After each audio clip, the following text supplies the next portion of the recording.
How to register yourself on FuelBuddy app. As soon as you've installed the app, the first screen you'll see is a welcome message from FuelBuddy.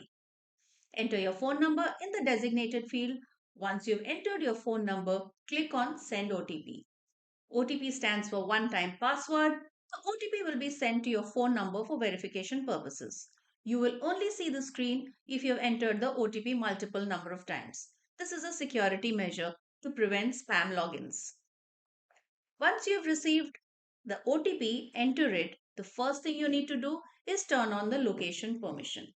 So once you've turned on the location permission, it will automatically show you all the required profile options. In your business section, you can go and see if you have any business accounts. This is because if you're a part of a business, you need to make sure that you have switched to business account before you place the order. The next step you need to do is to go to My Profile and fill in your profile information. Click on Edit Profile before you enter your name. You can enter your PAN card and email ID here. At this stage, a PAN card is not mandatory. So once that is done, you can save your profile. Your profile will be updated successfully. Now you can go and place the order as required.